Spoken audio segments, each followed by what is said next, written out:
O Grande Muro era guardado por 15.000 auxiliares, que serviam durante 25 anos, e recrutados por todo o Império, hispânicos, gauleses, germânicos, até sírios e dacianos. Adriano se beneficiou dos serviços de provincianos e soldados, e os recompensou com o mais valioso prêmio, a cidadania.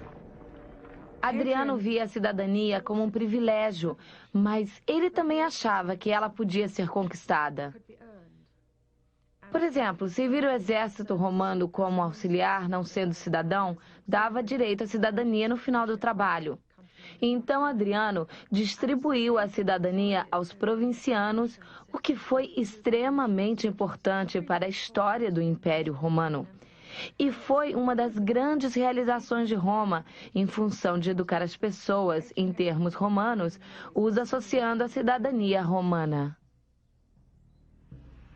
Mesmo uma ilha distante como a Bretanha poderia ser seduzida pela civilização romana, tornando-se uma pacífica província romana. O governador da Bretanha encorajava indivíduos e comunidades a construírem templos, mercados e casas. Ele começou a ensinar aos filhos dos líderes uma educação liberal.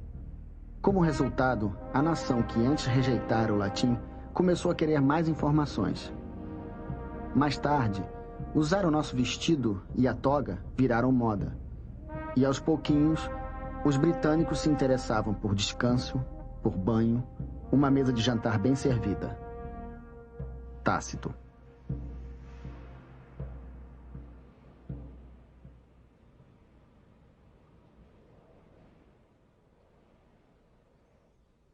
Com suas fronteiras fortemente protegidas, Adriano esperava que os benefícios da civilização romana trouxessem uma ordem duradoura ao Império.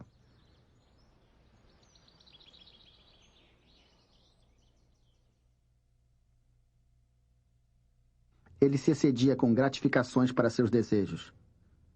Histórias augustinas.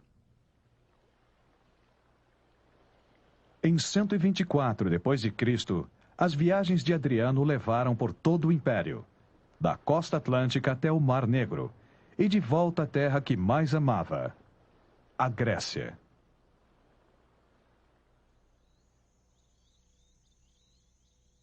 Desde jovem, sua paixão pela cultura grega já era bem conhecida. Até sua barba cuidadosamente aparada e seu cabelo encaracolado com pinça eram baseados nos modelos da cultura grega clássica.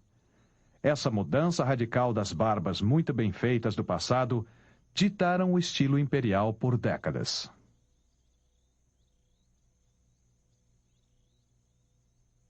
Adriano, assim como muitos romanos, considerava a literatura e a cultura artística gregas superiores à da própria Roma.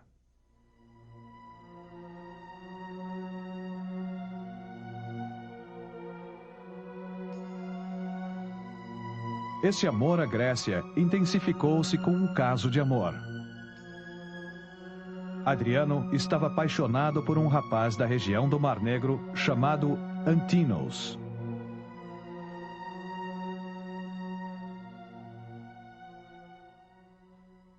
Uma das regras das tradições romanas que repetidamente aprendemos é que a prática homossexual, pelo menos entre os cidadãos romanos, era um grande tabu.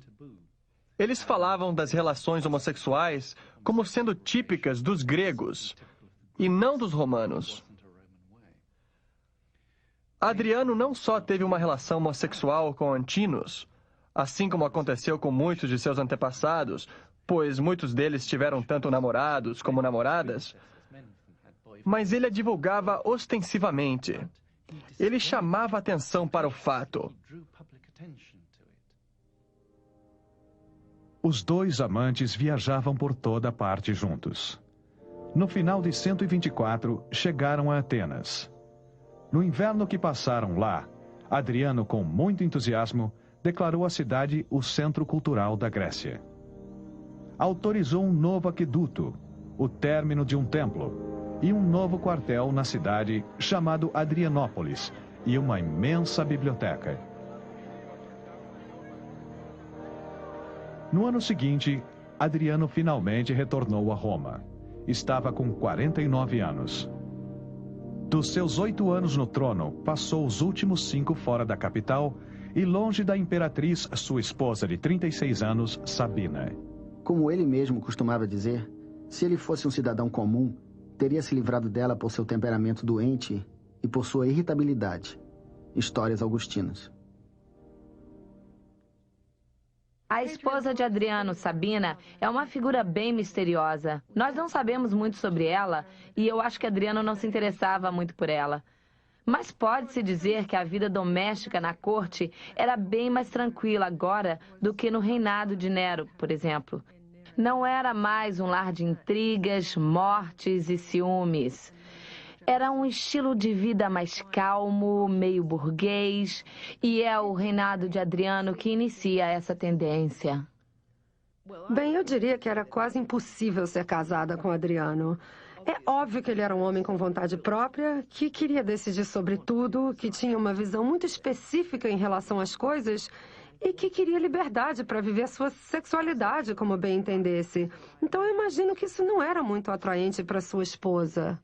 Mas é muito difícil penetrar no boudoir dos imperadores.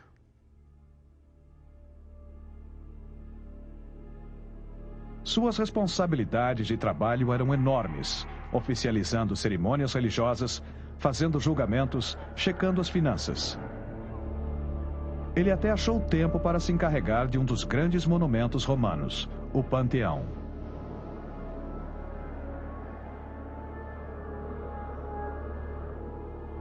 Ele reservou suas tardes para acadêmicos e oradores, tentando impressionar os mais famosos acadêmicos e intelectuais da Grécia.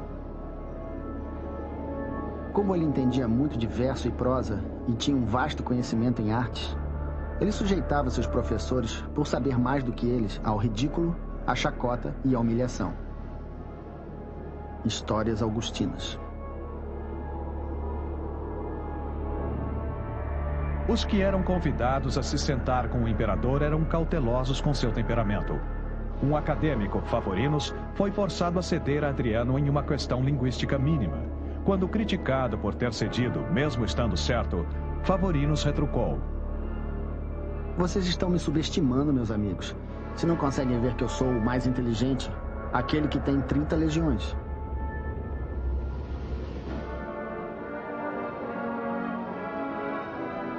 Não custou muito para que a atenção de Adriano se desviasse das questões intelectuais.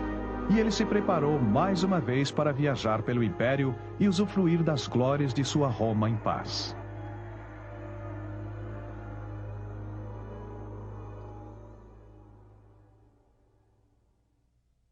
Ele conheceu muitas cidades.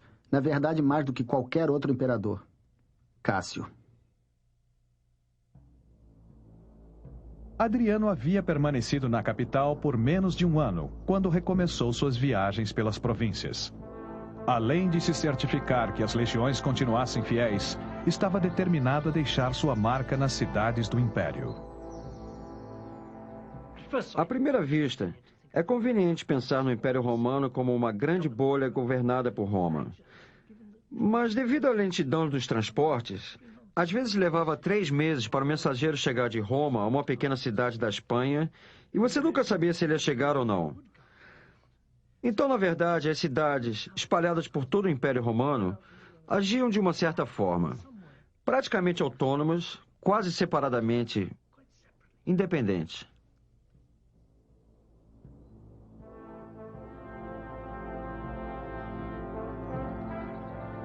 Viajando de cidade em cidade, o imperador e sua comitiva levaram a toda parte do Império uma sensação de pertencerem a um mundo comum.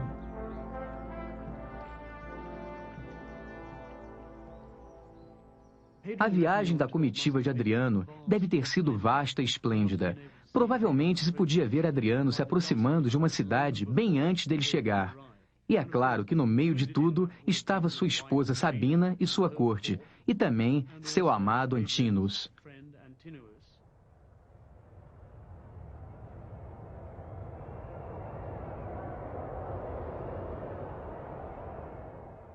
Uma delegação vai encontrá-lo do outro lado da muralha. vai haver uma grande cerimônia. Vão haver sacrifícios. O sacrifício é sempre um momento de grande euforia, de distribuição de carne. É uma festa para todo mundo e vai haver discursos. E você pode ter certeza que os discursos eram intermináveis. E o melhor orador local faz um discurso honrando a grandeza desse divino imperador. E o imperador responde, provavelmente com alguns privilégios e presentes especiais para a cidade. E então, ele entra na cidade. Eles, sem dúvida, fariam de tudo para animar a cidade. Restaurar alguns prédios e, quase com certeza, dedicar um prédio em sua honra, para homenageá-lo. Novos templos, estátuas e inscrições fizeram de Adriano um restaurador, benfeitor, libertador e redentor do universo, o divino salvador do mundo.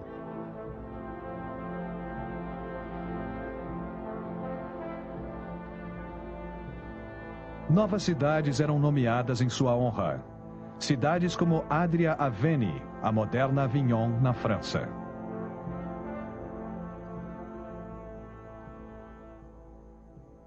Eu acho que a habilidade de Adriano em suas viagens é a melhor prova do sucesso de sua política de parar com a expansão militar. É um império que agora está em paz, está estável. Um império onde o imperador pode deixar Roma e viajar pelas províncias, não como líder de um grande exército, mas como líder de uma comitiva da corte.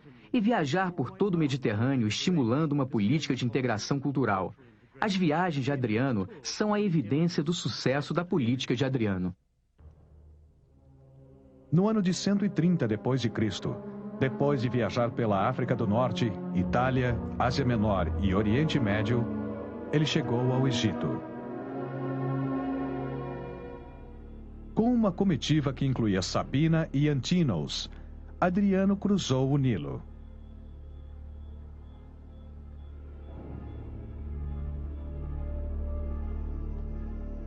Em Tebas, a comitiva real visitou monumentos antigos.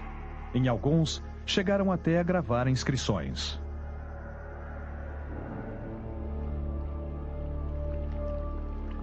Mas a viagem foi marcada por uma tragédia. Durante a viagem, Antínoos, o amado de Adriano, morreu. A causa da morte de Antínoos foi um acidente de barco. Ele escorregou à beira do Nilo, ficou preso nas plantas e se afogou. Adriano, é claro, ficou arrasado. Para Adriano, Antínoos simbolizava toda a beleza da cultura grega. Em sinal de sua profunda tristeza, Adriano declarou Antínoos sagrado e inaugurou um novo culto religioso em honra à sua memória. Adriano fundou uma nova cidade em homenagem a Antínoos, com o nome de Antínoos, e ele espalhou estátuas com a imagem de Antínoos por todo o império. Ele queria que as pessoas soubessem de tudo e não tinha a menor vergonha. Não era algo que ele achava que devesse esconder, era algo que ele se orgulhava e que mostrava que ele era um ser humano.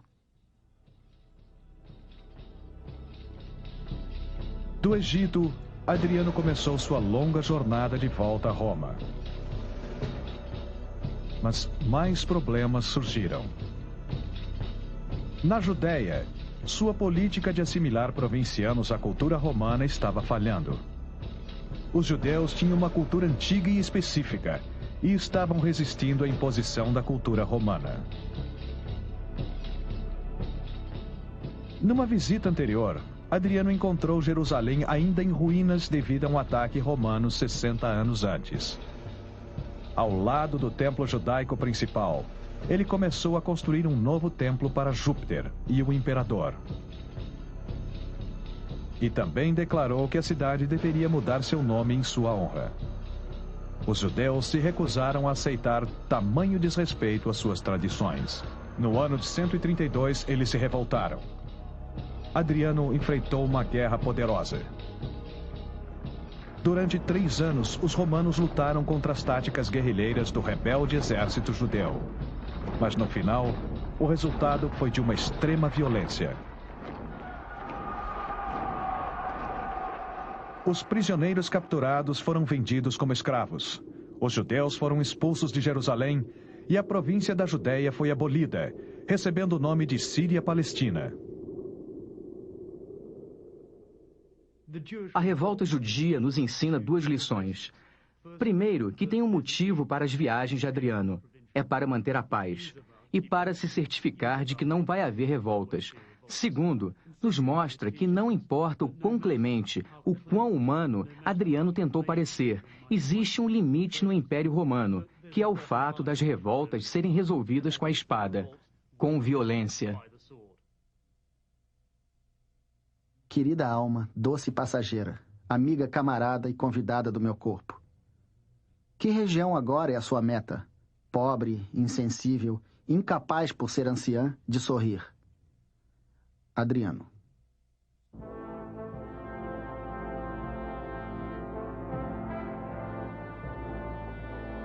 Adriano retornou a Roma no começo de 134 d.C. Aos 58 anos, ele tinha viajado milhares de quilômetros. 13 dos 17 anos anteriores, ele passou visitando as províncias.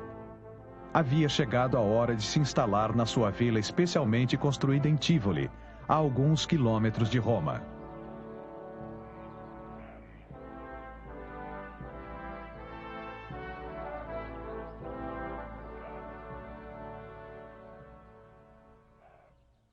Tivoli era um palácio magnífico. Com uma circunferência de 10.000 metros, foi construído como um modelo do mundo romano, cada parte representando uma província ou área, África, Itália. Andar pelo palácio era como ir com Adriano às suas visitas às províncias.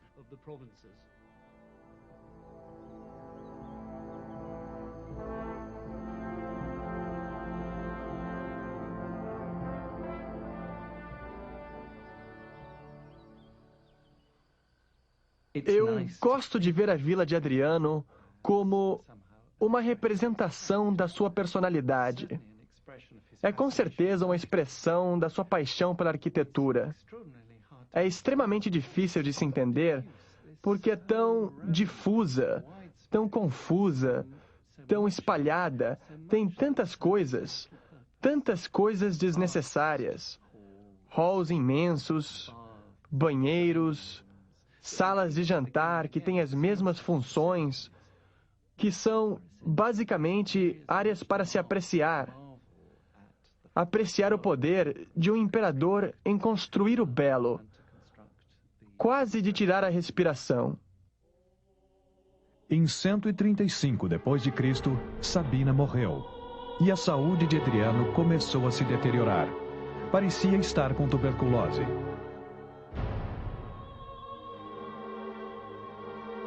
Ele temia um ataque nos seus dias finais. A prisão de alguns senadores suspeitos gerou grande ódio, mas a maioria de seus oponentes permaneceu passiva. Eles sabiam que seu imperador estava morrendo. Ele começou a adoecer. Ele já tivera esse problema antes. Sangramento no nariz, mas dessa vez foi muito mais sério. Cássio.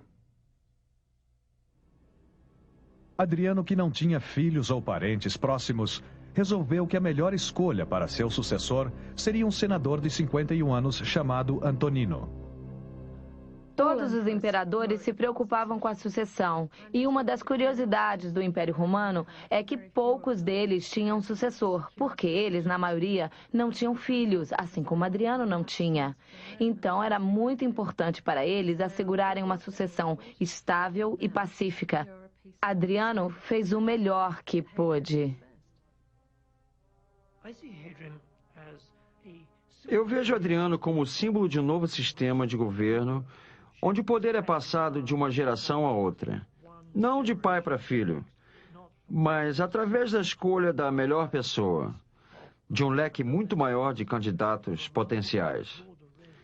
Ele marca, podemos dizer, a provincialização do governo romano. Adriano estava enfraquecendo cada vez mais. Em função de sua saúde, viajou para o sul de Nápoles para se banhar em águas sulfúricas.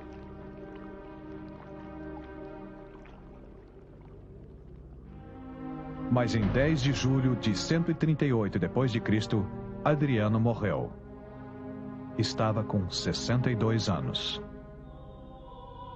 Senhoritas nobres cantam um hino num tom triste e solene. Suas cinzas são colocadas numa estrutura de madeira, tipo uma pirâmide, com incensos, frutas perfumadas, especiarias e muitas ervas. Após a cerimônia, uma tocha é acesa. As chamas começam a devorar o prédio inteiro. Nesse momento, surge uma águia no ar do andar mais alto, que eleva a alma do falecido imperador até o céu. Então, ele recebe a honra dos deuses. Herodes.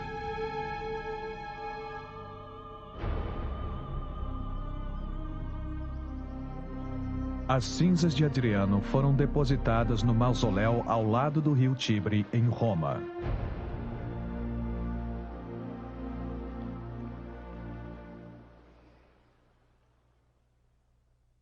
Para mim, Adriano foi muito importante porque ele não tinha os preconceitos de um romano de Roma, por assim dizer. Ele via a vida de uma perspectiva provinciana. Ele passou a maior parte do seu reinado viajando pelas províncias, ampliando a percepção do Império Romano, criando uma grande estabilidade para o futuro. Isso foi muito importante.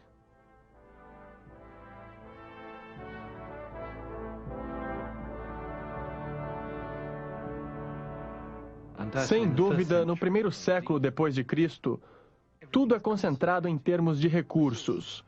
Tudo está sendo sugado das províncias para Roma. No segundo século depois de Cristo, e especialmente com Adriano, você tem o desenvolvimento das províncias por toda parte, o que eventualmente enfraquece o centro.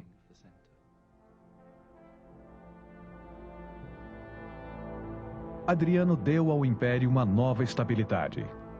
Uma estabilidade baseada em fronteiras bem guardadas e um exército bem treinado. Enquanto Roma seguia para seus anos dourados, precisava de imperadores com a habilidade de Adriano. Sem eles, o império se tornaria um desastre.